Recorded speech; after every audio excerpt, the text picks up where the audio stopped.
Hey, I'm Stephanie Hunt. Welcome to the Cult of Flair, where I chat with creators from all walks of life about the meaning of personal style, fearless individuality, unexpected paths, and insights into finding your flair.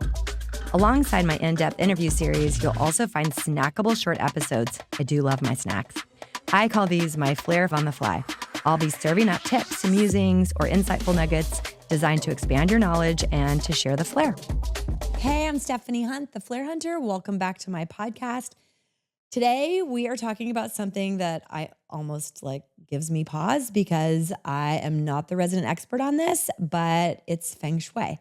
And I'm first going to read the definition of this because I've had people over my 25-year career ask me about it or talk about it. And I've always answered, people aren't coming to me for that. I don't really know much about that. That's not my demographic.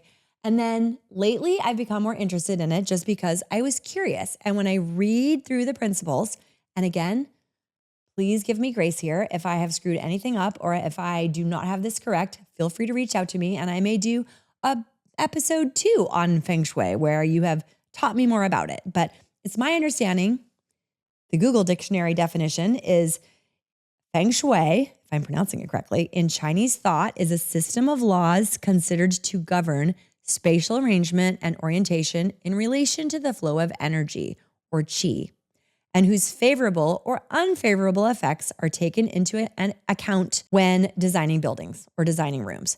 So probably I didn't take it that seriously in the beginning because it felt a little bit hocus pocus. And also maybe I just thought it was nothing I could achieve. I think years ago, I learned that Feng Shui just means that you shouldn't design a building where the stairs face the front door because all your money is going to run out of the house. And I thought well, that's just silly. Even if there is something to that, I just didn't personally embrace it. But as I started digging into it and looking for some of the principles of Feng Shui, I have decided that I have accidentally been employing some of these principles, even if I didn't know why.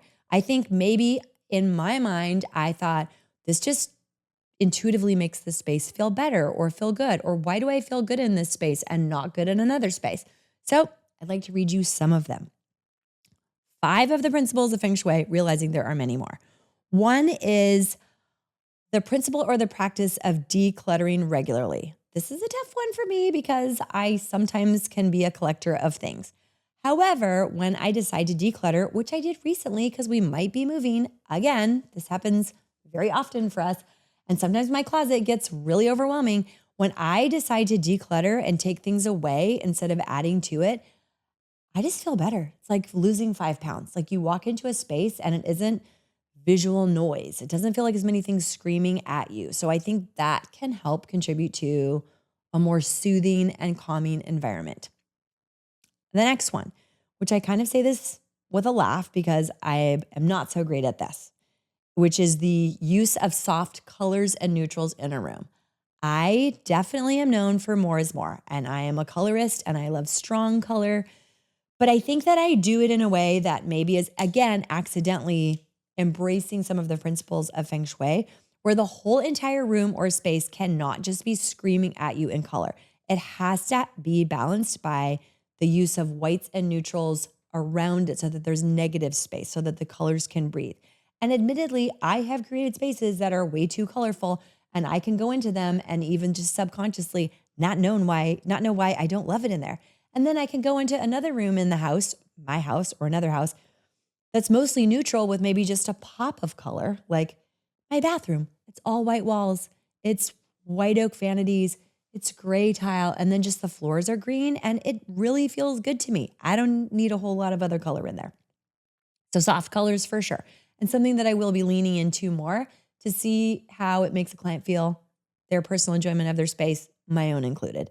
Maybe I'm evolving. We can learn, we can grow. Natural life plants, having plants in a space. For me, I think I always thought that it's because I love the color green, and green in my world is a neutral because it looks good with everything, but also just the organic matter in your home, fresh cut flowers, living plants. It really helps a room to feel like it has the right energy. I love living plants in all of my projects and in our homes. That can be trickier. We live in Park City, Utah. We're designing and building homes for people who are, vacation homeowners. It's trickier to have living things, but it's not impossible at all. Succulents, air plants, having living trees, and then having someone to come in and water them in your absence. 4, that was 3. Lighting strategically. Definitely. I know that personally, even if I didn't understand that this was a Feng Shui principle, I can't stand walking into a room that's too bright, especially with a lot of LED or fluorescent lighting. Thankfully, LED lighting has come a long way where there are warmer tones to the light. But when I look at a room that feels almost like blue-white, like surgical, commercial office building, I just don't feel good in it. It almost makes me nervous. So I feel like in your own home, you really can control the color of the lighting with the use of bulbs, especially if you do nothing else, the use of dimmers. Dim it all down. If you have tons of recessed lighting in your home, try not to have it on, or if you have to have it on and you're having people over, even if you're not having people over, even if it's just for yourself, dim it way down. It's going to feel better energy. It's not sapping you of your own chi. At least that's my understanding of it. And the last one I'm going to talk about was kind of a surprise to me, which is the use of a focal point in a space. I had no idea that this was one of the principles of Feng Shui. I just always thought it was a design principle that if I am creating a room or walking into a room, I want to have a great painting, a great sculpture, the fireplace, one thing to anchor the space it's like the Tony, Orlando, and Dawn. That's the star, and then the rest of the items are co-stars.